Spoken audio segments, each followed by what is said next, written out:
The process of burning of municipal solid waste at high temperature is called। Municipal solid vast को अगर high temperature पर हम उसको जलाएं तो यह प्रक्रिया जो है वह इंसिनरेशन कहलाती है, अर्थात भस्मीकरण।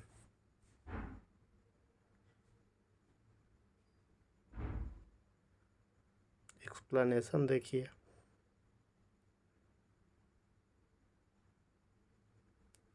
Incineration is the most sanitary method of the disposal of the municipal solid waste. Solid waste should have a high calorific value. उच्च ऊष्मीय मान उससे प्राप्त होता है, इसीलिए उसे हम जला देते हैं और उसका यूज कर लेते हैं।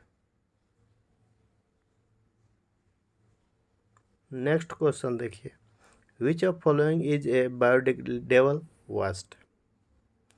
तो यहाँ पे बायोडिग्रेडेबल वेस्ट जो है वह फूड वेस्ट हो जाएगा।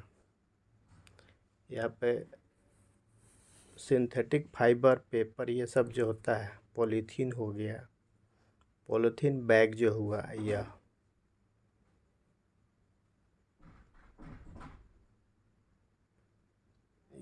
ये सब जो हुआ वह नॉन बायोडिग्रेडेबल हुआ।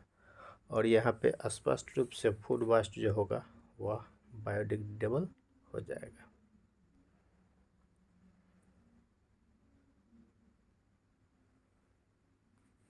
अगला क्वेश्चन देखते हैं,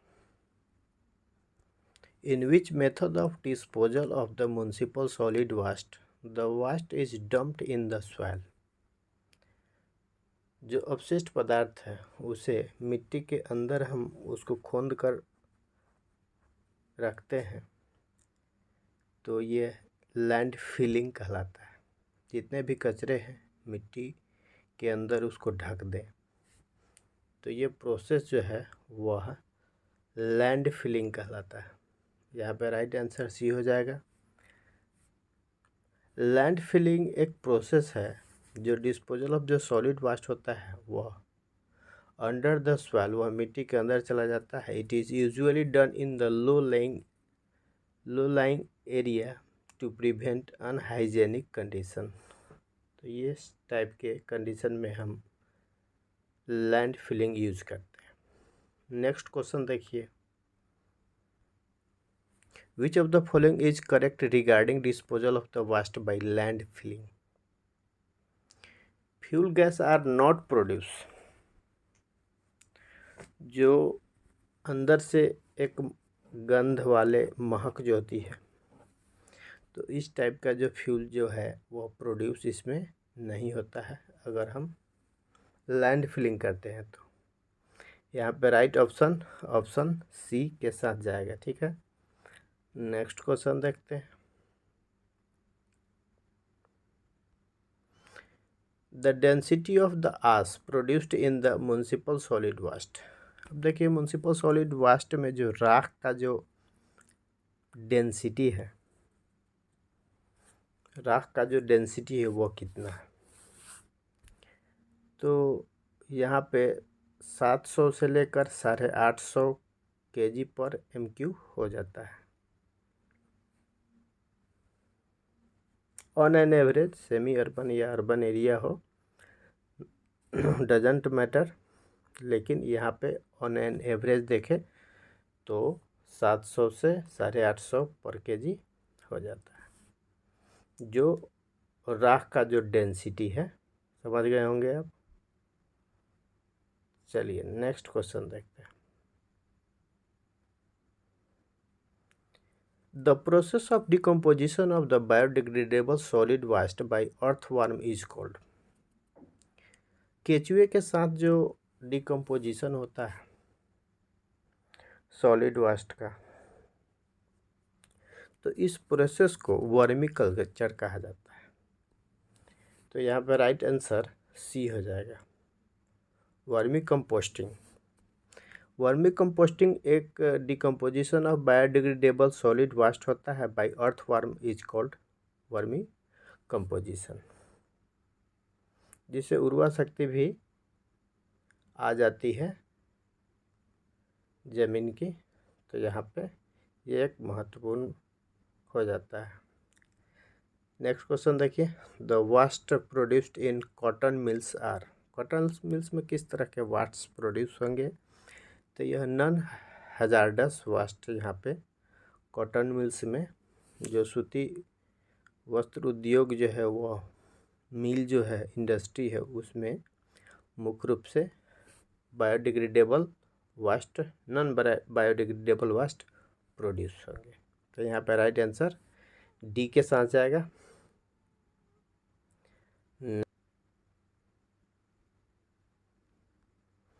अगला क्वेश्चन देखिए, which of the following is not the land filling method. Land filling method इनमें से कौन नहीं है? एरिया मेथड ये लैंड फिलिंग मेथड है, डिप्रेशन मेथड, ट्रेंच मेथड, ये तीनों मुख्य रूप से लैंड फिलिंग मेथड है। लेकिन जो बेंगलोर मेथड है और एक इंदौर मेथड है ये खाद बनाने की विधि है। तो यहाँ पे राइट आंसर आपका बी हो जाएगा, बेंगलोर मेथड। तो बेंगलोर मेथड एक कंपोस्टिंग है, मेथड ऑफ कंपोस्टिंग है, जहाँ आप खाद बनाने की प्रक्रिया को संपन्न कराते हैं। ठीक है, नेक्स्ट क्वेश्चन देखिए, dash dash is a liquid that passes through solid waste and extracts suspended impurities from it।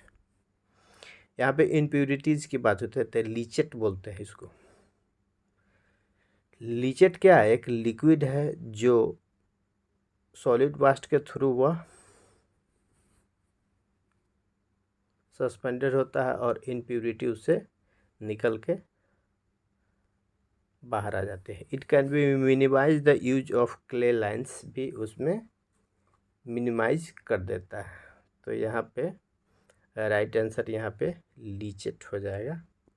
ये आंसर यहाँ पे सही हो जाएगा। नेक्स्ट क्वेश्चन देखिए, which of the following is not the municipal solid vast. यहाँ पे म्युनिसिपल सॉलिड वास्ट नहीं है। तो यहाँ पे आस जो है वह राख जो है वो भी सॉलिड वास्ट है, फूड वास्ट जो हुआ वो भी, रबिश जो करते हैं वो भी एक सॉलिड वास्ट हुआ। लेकिन यहाँ पे रेडियो एक्टिव सब्सटेंस जो है वह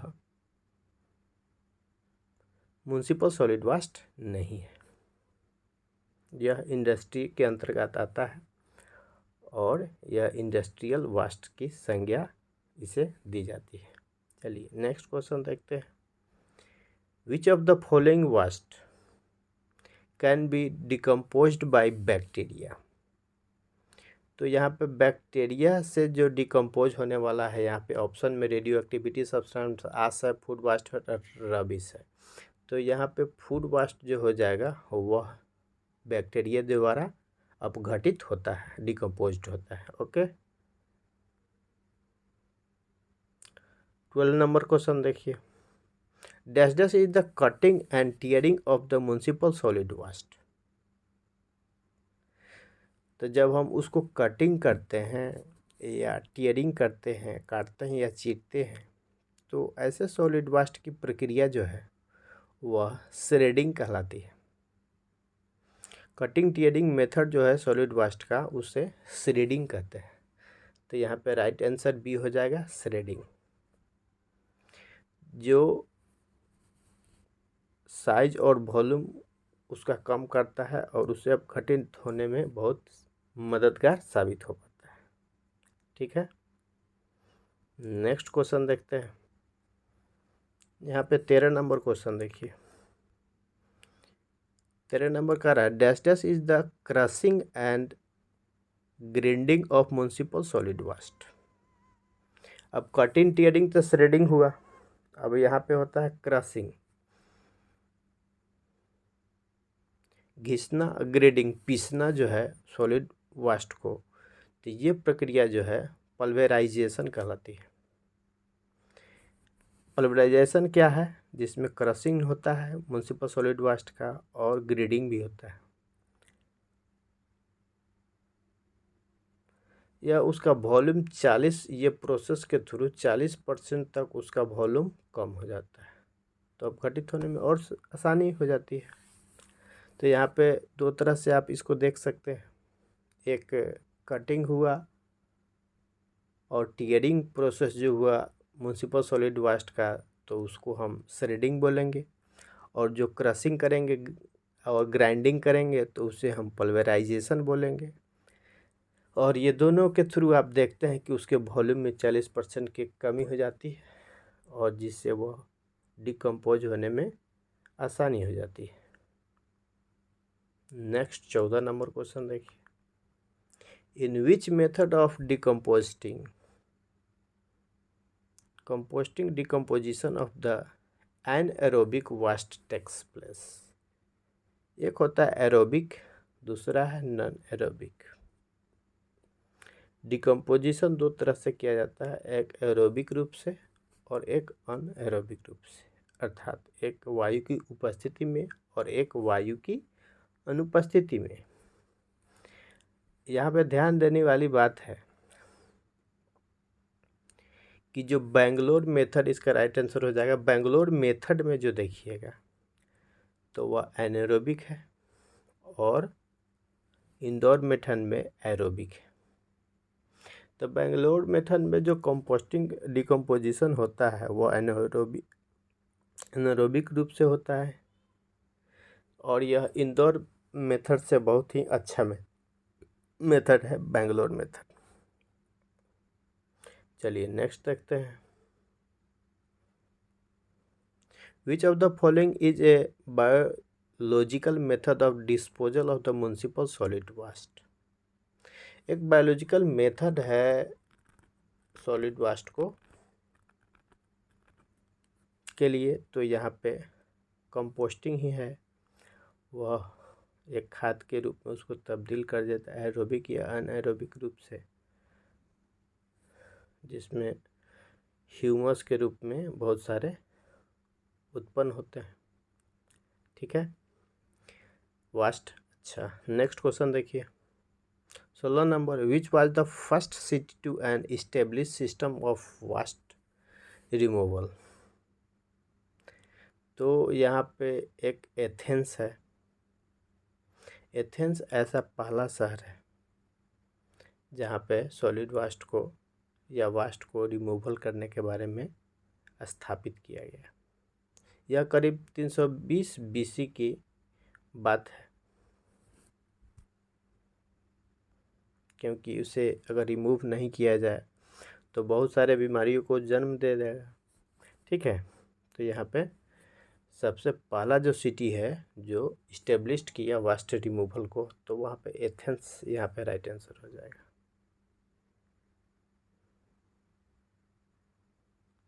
17 नंबर क्वेश्चन देखिए, which burning waste is not an acceptable practice of solid waste management.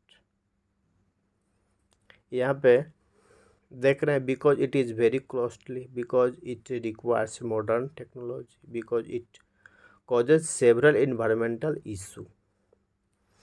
तो ये सेवरल इन्वायरमेंटल इशू जो है वह उत्पन्न करता है, जिसके कारण ये एक्सेप्टेबल नहीं है बर्निंग करना वास्ट को। ठीक है, क्योंकि बर्निंग से ही बहुत सारे प्रैक्टिस में आते हैं, because if we look into the environmental, अगर हेल्थ के दृष्टि से भी देखें तो यहाँ पे लॉट्स ऑफ पोल्यूशन होते हैं जो हार्मफुल है बोथ इन्वायरमेंटल और ऑर्गेनिज्म दोनों पर। तो यहाँ पे जलाना उससे उचित नहीं माना जाता है। ठीक है, नेक्स्ट क्वेश्चन देखिए, 18 नंबर क्वेश्चन कह रहा है, which plan should we take to the disposal of solid waste.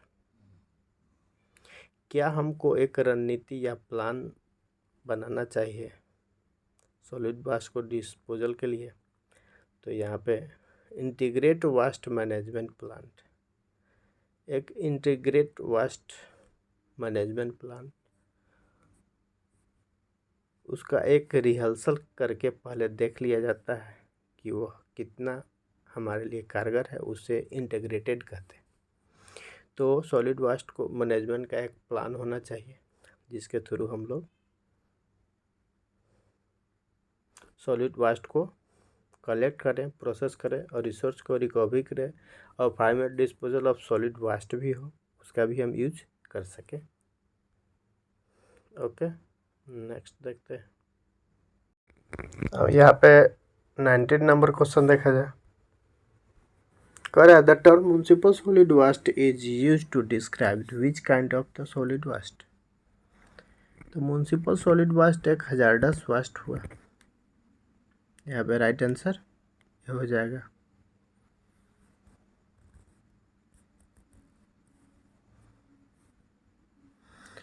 लेकिन मोस्टली अगर देखा जाए तो नॉन हजारडस होता है, लेकिन हजारडस की भी मात्रा होती है। तो ऑप्शन ए के थ्रू यहाँ पे राइट आंसर यही हो जाएगा। ठीक है, नेक्स्ट देखिए 20 नंबर क्वेश्चन देखिए। How many mains component are there in integrated waste management. यहाँ पे 3 कंपोनेंट है, यहाँ पे राइट आंसर सी हो जाएगा। और तीनों का एक बेहतरीन रोल है। ओके, 21 नंबर क्वेश्चन देखते हैं। म्युनिसिपल सॉलिड वास्ट जो है contains a wide variety of materials, बिल्कुल, which includes plastic tetra packs, plastic cans, glass बोतल, मेटल ETC, ये आइटम सब जो है, एल्युमिनियम हुआ, ये सब जो आइटम है बहुत सारे वैरायटी को दर्शाता है, इसलिए यह वाइडली वैरायटी है। 22 नंबर क्वेश्चन देखते हैं। यहाँ पे कह रहा है which of the integrated waste management reduce on an individual level. Individual level पर रिड्यूस किस तरह से करते हैं, सोर्स रिड्यूस करके। तो सोर्स रिडक्शन जो हुआ यहाँ पे राइट आंसर सोर्स रिडक्शन हुआ, क्योंकि अननेसेसरी आइटम्स जो है उसको कम करके हम इसको क्या कर सकते हैं, रिड्यूस कर सकते हैं। ठीक है, अगला देखिए which of the following can be recycled many times. तो यहाँ पे प्लास्टिक को भी तो रेजिन निकलता है अधिक, इसलिए इसको भी हम दोबारा नहीं करना चाहिए रिसाइकिल। लेकिन यहाँ पे एल्युमिनियम जो है वह मेनी टाइम्स रिसाइकिल हो सकता है और यह ओवरऑल अच्छा भी होता है। अगला देखिए 24 नंबर क्वेश्चन है why plastic are difficult to recycle. अभी तो चर्चा हुई थी कि प्लास्टिक को रिसाइकिल क्यों नहीं करना चाहिए और डिफ़िकल्टी क्या आ जाती है। तो यहाँ पे ऑप्शन सी आंसर हो जाएगा, because of the different types of polymer resins के कारण यहाँ पे इसमें डिफ़िकल्टी आती है। ठीक है, 25 नंबर क्वेश्चन देखिए। क्वेश्चन कह रहा है कि how many characteristics of the municipal sanitary landfill are there. यहाँ पे याद करने का ट्रिक देखिए, यहाँ पे म्युनिसिपल सैनिटरी लैंडफिल का जो कैरेक्टरिस्टिक्स है वो भी 3 है और इंटीग्रेटेड सॉलिड वेस्ट का जो है कंपोनेंट भी 3 है। तो यहाँ पे दोनों एक तीर से 2 निशान